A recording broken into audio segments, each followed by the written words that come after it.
Explore the unspoken chronicles of yesteryears. Experience the collision of mighty civilizations. Unearth the feuds that crafted empires. Traverse with us through the annals of history seen from two vantage points. In a world where every narrative has two outlooks, welcome to Two Perspective Global Conflicts Explained, where history is told. Of the many mighty kings and military geniuses of old, none stand above Alexander the Great, none more renowned and debated than the young Macedonian monarch. Born in 356 BCE, Alexander would come to conquer the known world before his 33rd birthday. The story begins in Pella, Macedonia. A royal infant was born. His name was Alexander, son of King Philip II and Queen Olympias. From the moment of his birth, Alexander was destined for greatness. You see, his lineage was nothing short of royal splendor. His father, a king, and his mother, a queen, were already rulers of their domain. But there was something different about Alexander. A prophecy surrounded his birth, whispering of a future filled with conquest and glory.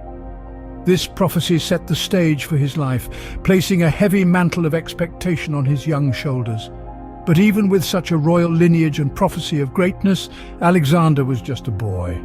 A boy destined for greatness, yes, but still a boy. But a king isn't born, he is made, and Alexander's making came in the form of his education. At the age of 13, Alexander was tutored by none other than the renowned philosopher Aristotle. A unique bond formed between the young prince and the philosopher, as Aristotle's teachings permeated Alexander's mind. This wasn't an education of mere facts and figures. No, it was a comprehensive schooling in ethics, politics, arts, and the sciences, a curriculum designed to shape a well-rounded ruler. Aristotle's influence was profound, molding Alexander's intellectual and philosophical outlook. He taught Alexander that a true leader must be a thinker, a philosopher king.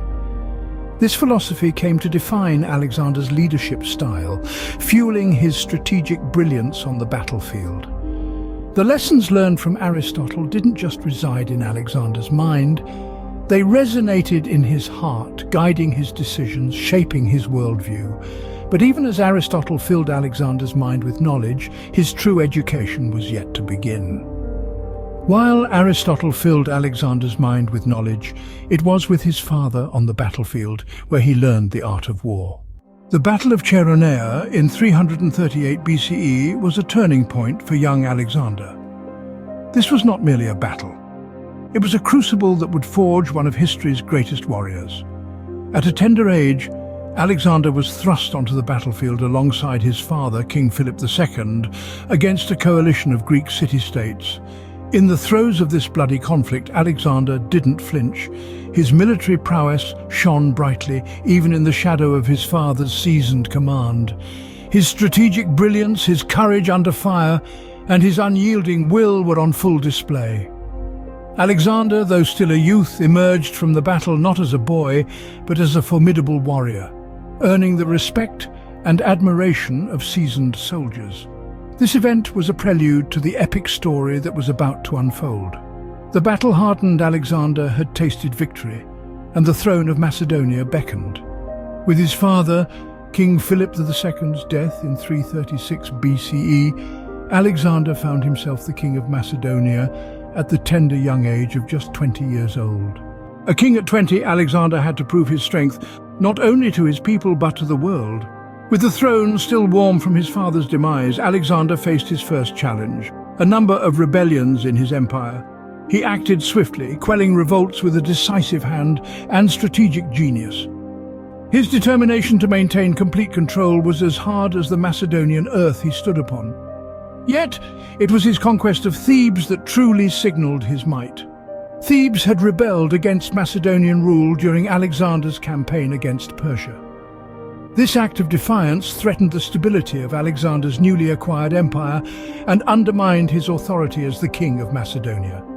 Alexander razed the city to the ground in 335 BCE. By destroying Thebes, Alexander sent a clear message to other Greek city-states considering rebellion. A symbolic gesture of Alexander's power, it showcased his willingness to take drastic measures to assert his authority and enforce obedience among his subjects.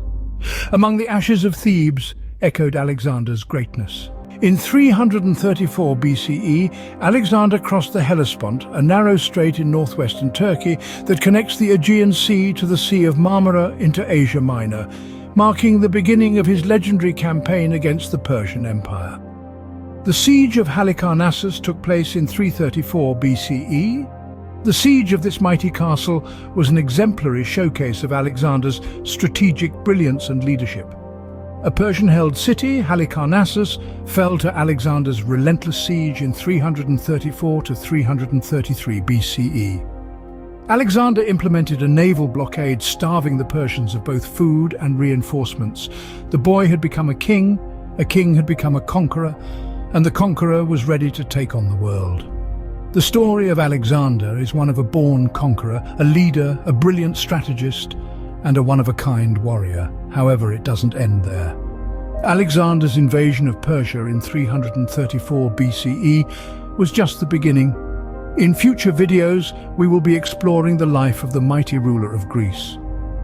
If you enjoyed this look through the past at the early life of Alexander the Great and the mindset behind one of the greatest leaders of history, please consider liking, commenting, and subscribing, as this helps the channel immensely.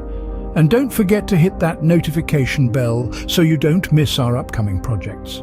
We release new content every Tuesday and Saturday, uncovering the driving factors behind the many epics of old, viewing conflicts from both perspectives. Thank you for joining us on this voyage through history. This is Two Perspectives GCE, signing off.